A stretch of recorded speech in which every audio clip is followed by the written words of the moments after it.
Hey guys, Geoffrey here, and in this video I really want to talk about emotional safety a bit deeper and showing you why emotional safety, while it might sound soft at first, it's actually the most powerful way that you can present yourself in a relationship. And I think I want to address some misconceptions that people have about what it means to create emotional safety in this video as well. And in case you're new to this channel, my name is Geoffrey and I help men in long-term relationships or in marriages with the right skills and knowledge to be able to design a thriving relationship by yourself. So if you want more content on this topic, feel free to subscribe to this channel and also click that bell button as well to be notified when I post new videos every single week. And I'm trying this new video style, guys, because I really want to highlight the information and free of distractions and everything like that too. So if you like this new style, feel free to leave a comment below as well. I would love to hear feedback from you guys too. And before we begin this video, I also want to let you know that the masterclass on the 5 proven steps to rebuilding your relationship from the ground up is still open. So if you want to join that masterclass, feel free to stay to the end of this video for the announcement on how you can join that masterclass as well. So this whole video was inspired by a YouTube comment that I got. And while I'm showing you just one YouTube comment here, this is really a comment I've been getting quite a bit. And the comment goes something like this, in case you can't really see or the text is too small here. Geoffrey, how do you differentiate between staying calm and listening versus not tolerating inappropriate behavior from other person? I looked into your program, but it seems to me that it's just a skill for the guy to stay calm while your partner potentially vents and rants, sometimes in a very unhealthy way, for example, swearing and name calling, while you as a guy are meant to stay quiet and listen and ask questions. Where's the point in your program where the guy says, I'm not tolerating this behavior, this treatment anymore, versus continually trying to make your partner feel emotionally safe?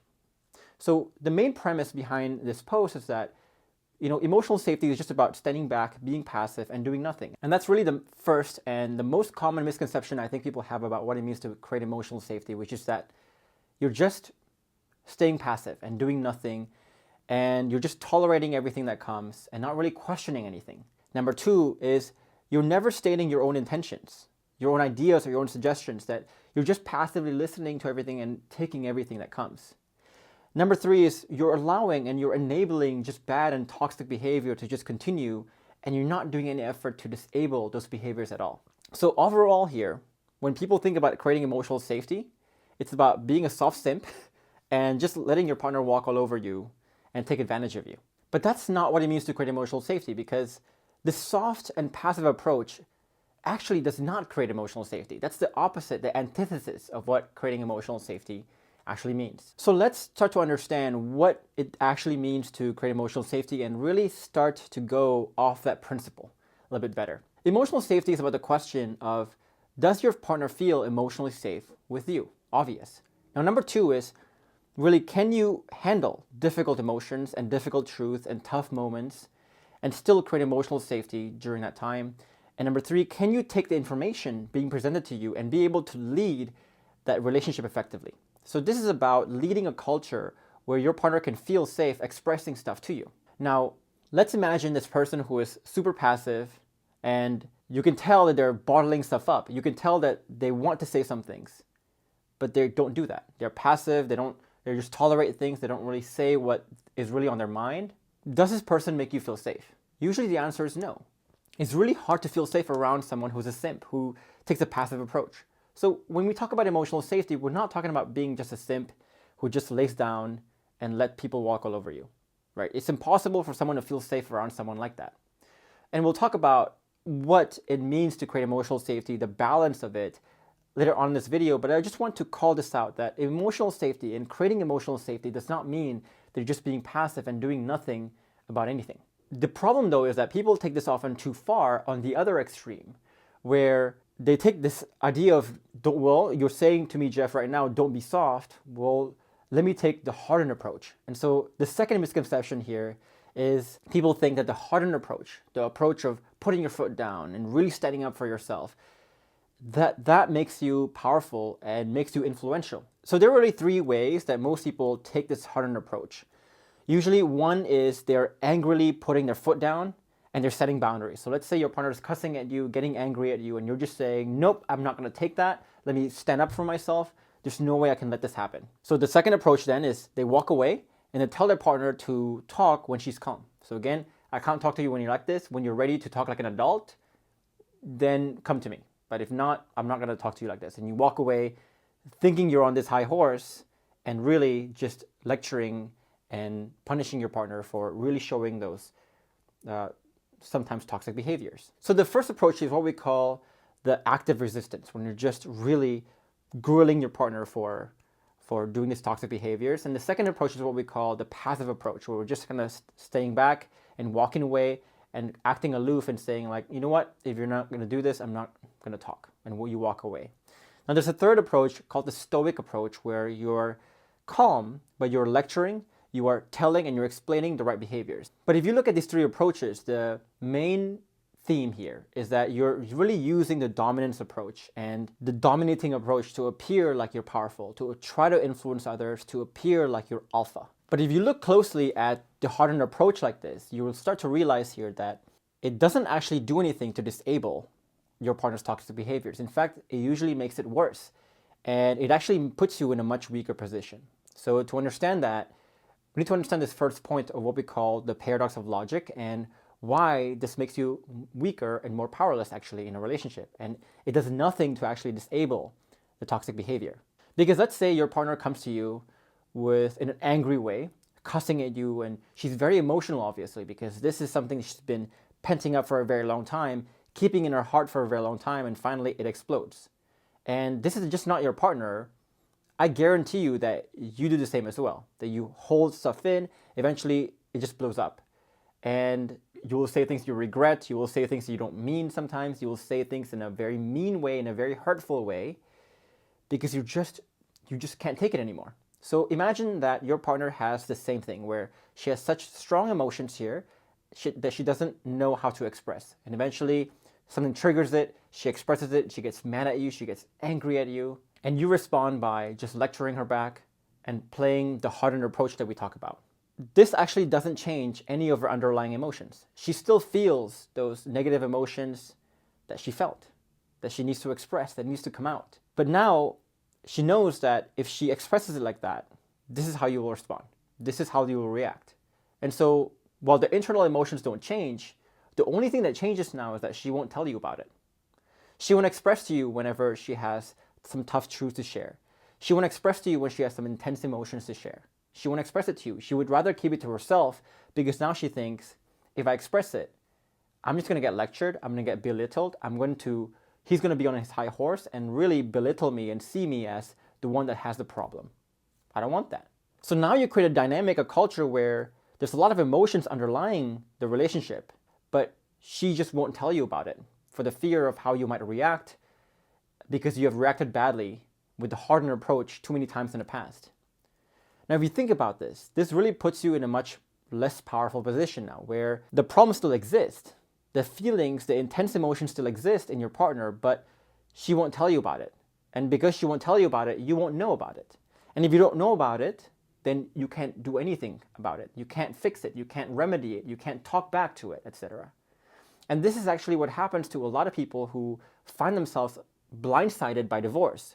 Because what happens is they've destroyed emotional safety for a very long time, because they either use the hardened approach, the active hardened approach, or the passive hardened approach, thinking that that creates them power and creates control in the relationship. But actually all it does is suppresses the ability to express those actual emotions, those deeper emotions. And instead of getting it expressed and resolved, it's not being kept for many months and many years until eventually it breaks to, I want a divorce. But if you created emotional safety the whole time, the whole way, and you didn't take this hardened approach, it'll be very easy for her to express those things, and you can resolve it before it becomes something massively bad. Now, if you're still skeptical that this hardened approach doesn't work, I want you to ask yourself another question, which is, so you've been trying this hardened approach for a very long time, and you're convinced that it works. Well, how good have you been doing a job of disabling your partner's toxic behavior? Like whenever you try this hardened approach, does it get better or does it get worse? Most likely it gets worse. And if you say that it gets better, what usually happens is that you punish someone and you suppress it. And what happens when you suppress it is that she now won't tell you the problems. So you have this illusion that things are better because she's not bringing up those things that are bubbling up. But in reality, again, it's not getting better. The truth is this hardened approach never does anything to disable it. It seems like it will work.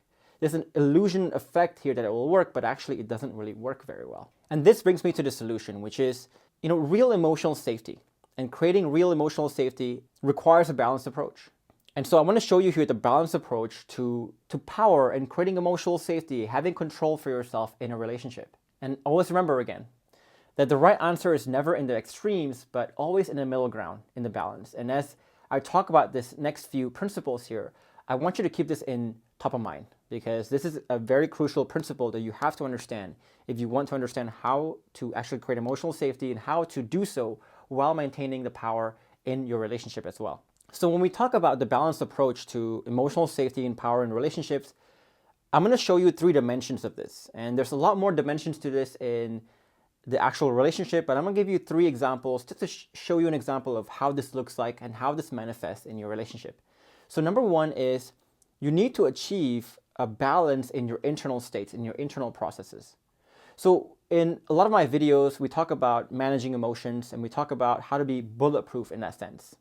And whenever we talk about those videos, we talk about this concept called controlled compassion. And the main point here is that, a lot of people, when they see and hear the word bulletproof, they're thinking of someone like a robot, very stoic, no emotions whatsoever. But that's not actually what we mean when we talk about being bulletproof. When we talk about being bulletproof, we're really talking about controlled compassion. So imagine here, one extreme, you have the very stoic, the very robotic side.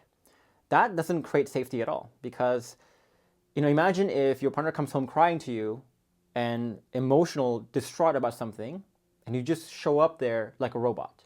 Okay, tell me what happened. Doesn't create much emotional safety. But also it doesn't create a lot of emotional safety when you're on the other extreme, which is when you're losing your emotions completely and you're too compassionate to the point where you're lost in emotions with her. So either extremes don't work.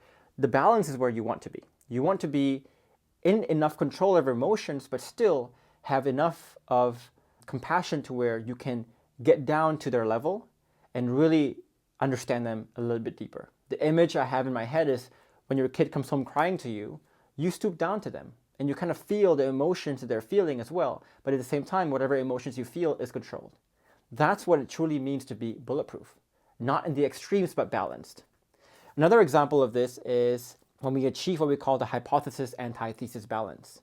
A hypothesis is what you know to be true. And the antithesis is basically the opposite of your hypothesis. So this is what you may be missing, how you could be wrong, what you could be misunderstanding, and so on. And whenever you see people communicating and people who are great problem solvers, they always have a nice balance between the two. Take a look at how scientists talk, for example. They will always say, here's my findings, here's my hypothesis, but before I present my hypothesis, I want to show you the antithesis. We haven't tested this yet. This part is still unknown, so take this with a grain of salt. So they have this nice balance between it. You look at great leaders and great communicators, executives talking. They would spend the first half of their meeting, for example, exploring their antithesis. They'll ask, okay, how could I be missing here? What could I be wrong? I thought this was this. Maybe I'm misunderstanding that. And that's how good leaders talk. Now, imagine if you are around someone who is embracing the extremes. They're always very hypothetic. They always think they're right all the time. And they're just very robotic and stoic all the time. Does it make you feel like you want to actually express something to that person? Probably not. And the other extreme too, when they're overly emotional or just questioning everything they think. Of course not. So either extremes here. It's really hard to create emotional safety in either extremes. But imagine if you're in the midst of someone who can embrace those extremes, who understands how to be assertive, but also understands how to question himself, who understands how to show controlled compassion. It's easy to create emotional safety. It's easy to be influenced by that person and to gain influence. It's easy to gain power and control, to seem powerful, and it's easy to get all of these simultaneously as well. So this is an example of how you can manifest this balance, this internal balance in your relationship to really create emotional safety, but also get power at the same time. Now, the second example of this is achieving balance in the flow of your conversations and your interactions. So this is about basically knowing when to listen and knowing when to strongly suggest again. I was working for this really great leader one time, and his name was Chris Kane. In my years of working for someone, I've never met anyone who was able to communicate as effectively and problem solve as effectively and become this leader that everyone wants to follow as effectively as this guy. And what I noticed is that when he starts a meeting, let's say it's an hour meeting, he would spend the first 40 minutes listening and asking questions. He wouldn't say a word, just questions. And once he gathers all this data from his questions, he would go into another mode for the last 20 minutes or so, where he would be very assertive, very strong, very confident, and speak and suggest something with conviction. Now, what he did really well in is he was able to shift between these two modes of listening and also being assertive, depending on where he was in the conversation. And I think if I look at all my clients who have become very great communicators, they also have developed the skill to be more like water, to be fluid in the mode that they show, depending on where they are in the conversation. If they're in the listening stage, they're softer. If they're in the suggesting stage, they're more dominant, more stronger. So again, the answer though never lies in the extreme. It's not just about you purely listening and not suggesting anything, or you suggesting something and not listening first. It's in the middle. The answer is always in the middle. And this middle part is where you gain the most power, because if you're in this middle part, that's when you can create a lot of safety. That's when you can create a lot of power and an influence for the person, for the context you're in as well. Now, the last example is achieving balance through the way we present our suggestions as well. And in our program, one of the frameworks we teach is what we call the hypothesis antithesis framework, where again, if you go back, talk about this approach of like 100% hypothetic or 100% antithetic. So if you're coming to a conversation and you're trying to present your suggestions in a 100% hypothetic way, what happens is you will say things like, you know what, let me tell you what I think, let me tell you what you should do. And this is actually how a lot of people talk, a lot of people converse in a relationship. One person just states, here's what we should do. The other person goes, well, here's what we should do. They clash, they don't marry together, and they clash and they fight, they butt heads. So the 100 hypothetic approach is terrible at allowing you to create emotional safety, but also allowing you to influence other people and disable toxic behaviors. Now, the 100% antithetic approach also doesn't work, because this is when you simply say like, I don't know anything, I don't know what to do, and this is no leadership here. This is the weak and beta approach, and you can be easily taken advantage of if you try this approach. But if you have this balance, this marriage between hypothetic and antithetic, your suggestions become really powerful. So let's say here, not only did you just listen to your partner and make her feel understood before you even present your suggestions, but when you do present your suggestions, for example, there's one moment during this whole COVID pandemic where my partner wanted to go to this conference with a lot of people, and I didn't want her to. But instead of the approach that most people take, which is simply, hey, here's why you shouldn't go, I presented it in a very balanced way. And I said, hey, I understand you want to go to this conference, and I understand it could be very valuable to you. I guess my thinking here is that, you hang out with your grandparents a lot, and they're old.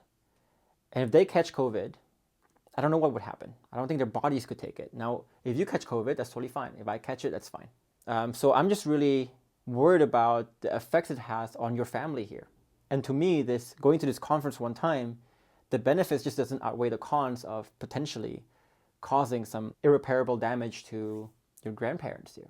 But, so this is where I state my hypothesis. Then comes my antithetic part, which is, but I realized that talking to you, it doesn't seem like you're that afraid of the consequence here. Maybe I'm missing something. Maybe you're thinking about something that I'm not understanding. Can you fill me in on what I could be missing there? So imagine if I present my suggestions that way. It's a completely different look. It's a completely different feel to the conversation. And this changed the optics of the conversation quite a lot. And if you present things that way, the likelihood of other people actually accepting and understanding and being influenced by your suggestions is going to be much higher than if you simply, butt yourself in and really try to impose your ideas on other people like that. So those are the three examples of manifestations of how this balanced approach can really help you create emotional safety and create more influence and more power in your relationship at the same time as well. And again, I want to end with this and remind you that the right answer here is never in the extremes, but always in the middle ground and always in the balance.